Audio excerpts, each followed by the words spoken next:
Hello, and welcome to Out of Office. Today, we are going to talk about all kinds of stuff going around in the ski industry, including a recap of X Games, including the Freeride World Tour and what happened last week at Thorens, as well as a whole bunch of other stuff, including Colby Stevenson's insane contest schedule and much, much more.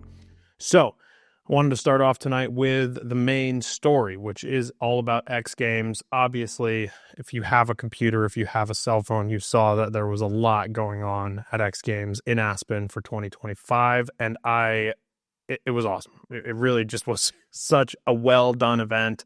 I think X Games in years past has gotten a little distracted for like what kind of content goes out there and what they're actually trying to do.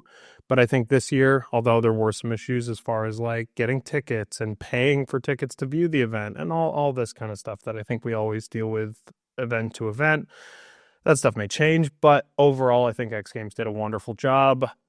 What's that guy with that song about moms? He wasn't there this year. Young Gravy. He wasn't there this year. I thought that was a huge win. Just not having Young Gravy there was awesome. But more importantly, the athletes absolutely showed out. I think my favorite event we're going to leave for last, which is the Knuckle Huck, but I want to take a quick second to talk about Nick Gepper and winning the Super Pipe, because that was one of the most perfect runs I think I've ever seen in my entire life. It was clean, it was concise, everything was smooth. It looked like nothing was out of place. Now, he might not have been wearing jeans for this time around, but I was thoroughly impressed that a dude like that has been in the industry for as long as Nick Gepper has, can go out there and show out with the best in the world on any given night. And that night was his night. Saturday night was all about Nick Gepper. Like he said, Aspen's got a new champ, and it's Nick Gepper. So shout out to Nick, shout out to Aspen and all the competitors, because there's a lot that we're going to get into. Matej Spencer, I'm going to put this little screenshot up on the screen because I think it's hilarious. I think so many people think he got robbed in a lot of different events, because that dude has style for days. He has creativity. He has all the things that make a superstar in the ski world. And I personally think that he should have taken home a gold or two. And I don't think that that's a hot take at this point. So I do also want to touch on the spinning. There's a lot of spin to win this year, and I think that you can hate it, you can love it. There's a lot of different ways that it can go when you're talking about spin to win in these comps. Do we want them all to be like that? Not necessarily, but I think X Games is the right place for a spin to win type situation. It's funny because like A-Hall won in the Knuckle Huck, and everybody was like, dude, he's just spinning. There's so much more creative shit. Then he goes out there and does one of the most insane zero spins I've ever seen in my life in the big air. And he gets like a 40.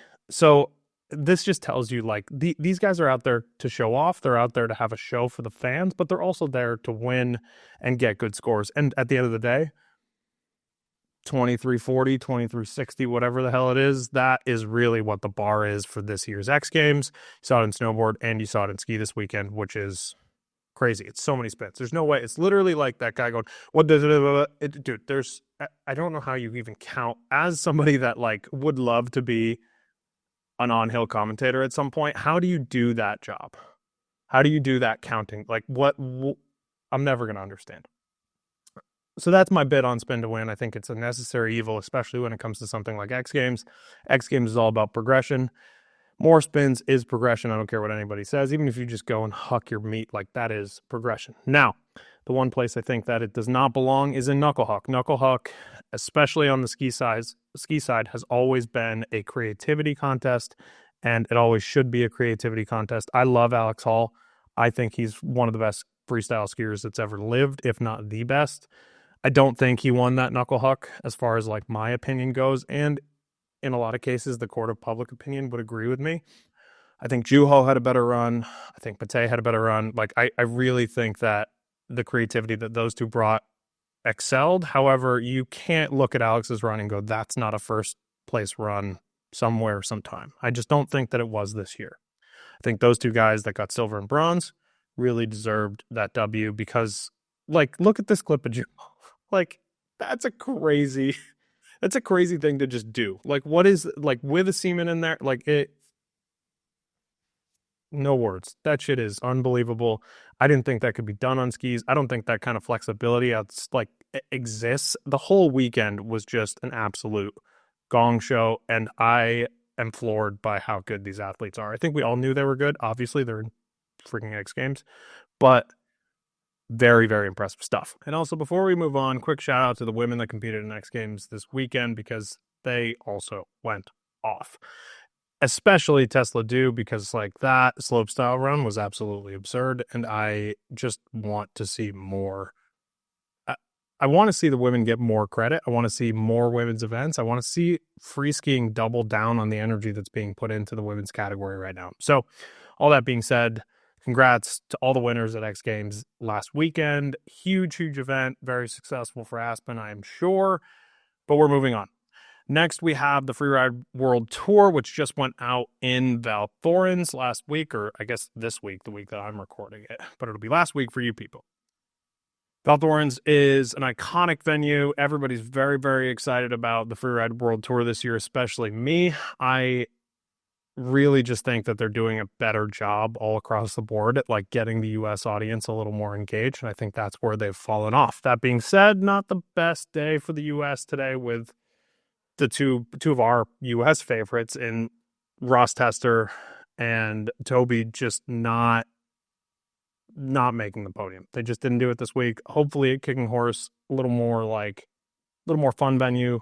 Honestly, like that's the venue that I think I watch every single year. That's the one. So looking forward to Kicking Horse. Hopefully we'll see some better results from that crew on the women's side. Literally like 6th through 10th, with Molly taking the 6th spot, is all the US. On the ski side of things, Martin Bender took the first place. And the women's side, it was Astrid Chalus. Dude, some of these names, it's the first time I've ever said them, and I apologize if I am saying them wrong, but all in all, great weekend on the Freeride World Tour. Obviously, highlights go here or wherever they normally end up, but I'm really looking forward to Kicking Horse. I think that's the one. If you're going to watch one Freeride World Tour event, make it Kicking Horse, because that event is such a banger. And I'm just getting the date up here right now because this is the news and we have to like get you all the information all in one place. Kicking Horse is February 7th to the 13th. So if you're watching Kings and Queens, it's the same time. And you can imagine what some of these people on the tour would be doing in Corbett's Couloir. We'll talk about that a different time, but looking forward to talking to some of those athletes on that show that comes up that week. Moving on. Colby Stevenson has probably the craziest comp schedule I've ever seen in my life. I just wanted to make a quick little section here to call out just how insane it is that Colby Stevenson is competing in natural selection ski for the very first time. He is in every X Games event, and he took first in the street style. Like, the dude is in everything. Oh, by the way, Kings and Queens, also Colby Stevenson. Who's the favorite? Probably Colby Stevenson. As well as every event that you could imagine, Colby Stevenson is in it. If you have like a rail jam at your local school, Colby Stevenson's probably showing up and winning that thing, because I wanted to take a minute and talk about Colby because I don't think we've ever seen anything like this. Like, this is like throwback days where you used to get the guys, like the top people in the sport, competing in every event every single week. Like, I mean, this hasn't happened in like a decade, I feel like, but Colby's been doing it for the past couple seasons and he loves it. Like, he actually likes to do all of the dude is just busy. And I don't know what he's made out of, but it must be something very, very, very strong, and a lot stronger than what my bones are made out of, because I go skiing for a day just casually and like, I feel like I'm ready to just fall apart. Like, I'm put together with paper mache. Colby Stevenson is put together with whatever technology they're using in AI. If they did that with like bone structure, I think they're sticking it into Colby Stevenson and making it so that that dude is just an absolute unit, no matter what. It's not like he's going out there and just throwing safety runs at every one of these events. The dude is a top competitor every single week. So I just wanted to take a quick second to fluff Colby Stevenson a little bit, because that dude is doing something that I've never seen. I don't think I've ever seen in my life. The dude is at the pinnacle of the sport, making an effort to actually compete in every single thing. Never mind putting out the best film parts that come out every single year. So shout out Colby. Hopefully we'll have him on soon to chat about it, because A+, really just all across the board, A+. Next up, we have my friend and yours, Andrew Drummond, on the show today. Because Andrew is such a friend, he took the time out of his busy schedule setting up for Last Gear Standing, the Nordic edition, to chat about what Last Gear Standing is in general. So for those of you that don't know, Last Gear Standing is an event where you basically have to go up the mountain, human powered, down the mountain, also human powered for what it's worth, at the top of every hour until basically there's nobody left. It's just a gauntlet. Like, this thing is crazy. And we're talking like not 50 vert a lap. We're talking like 1,000 vert every single lap. So these people are doing multiple Everests throughout the weekend. And in years past, including last year, which was a record-setting year at Black Mountain, Maine, it was like 73 hours or 76 hours straight. And we're not sleeping. The only break time you get is however fast you finish the run, that's how long you get extra. Like, you get like an extra 10 minutes, 5 minutes, 2 minutes, 20 minutes. Like, the faster you do the lap, the more time you have to rest, but the more it takes out of your body. It's like this crazy conundrum that exists only in skiing, and really only in one place, and that's Black Mountain, Maine, with the White Mountain Ski Co., because this event is insane. And I'm going to let Andrew tell you a little bit more about it, because it's better that you hear it from the man himself. It's a real puzzling format that rewards patience. And if you want to get the most out of yourself, you have to pace yourself. You have to be prepared mentally, physically, because those laps, they catch up with you. You can't really hide from 20,000, 30,000, 40,000 vertical feet. These guys, some of these top guys and girls, are double Everesting. But yeah, there's a lot of things to figure out what works for you as far as nutrition, your equipment, trying to avoid gear failures. This is that Black Mountain of Maine, and it's got a couple punchy climbs to it. So you need reliable poles to offset some of the work with the upper body. And that's just like on your fundamental side of it, the competitive side, the just get it done side. But what the event has grown into is more of a celebration of uphill with a ton of incredible people that sort of just make a party out of it. So that Friday, that first day, it's just been nothing but smiles, and it's a good time until it's not. Last question for you. What is the prediction this year? What's the numbers? How many laps? Do we think it's going to go over 76 that Justin did last year? Like, what's the deal? Because he was like happy at 76. I was like actually a little pissed off, to be honest with you, that he was like in a really good mood at 76. So like, what are we thinking is going to happen this year? The year before Justin set the record, it was I think we had Danny Romano. We had Brent Underkoffler, and they ended at 63 laps. So while it wasn't a course record, I was still just like very satisfied. So when I go into my predictions, I'm like, yeah. And same with our Bubba's Backyard Ultra, what this was all based off of, the foot event.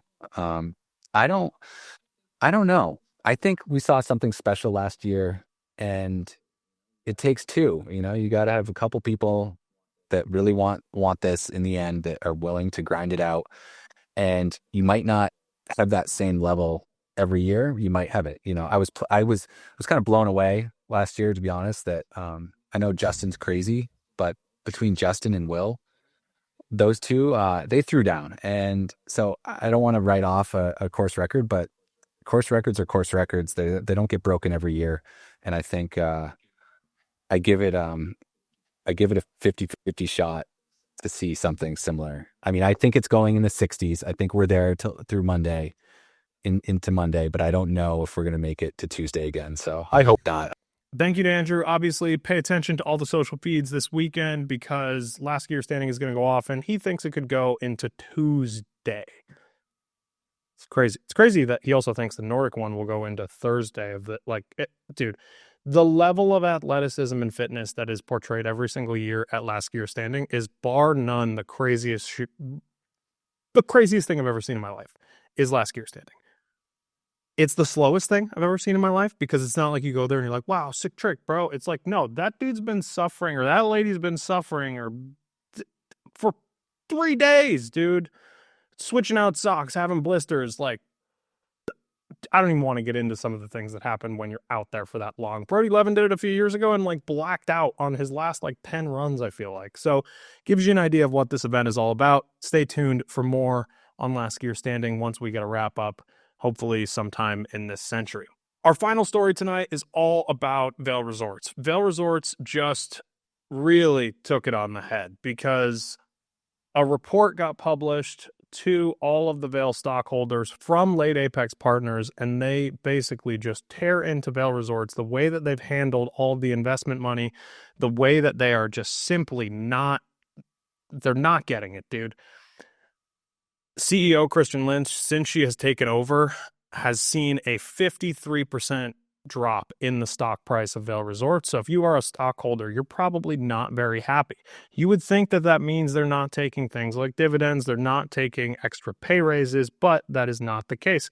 They've seen, and Kristen Lynch, as CEO, has seen a raise every single year, even though nothing is going well at Vail Resorts. Nothing is going well.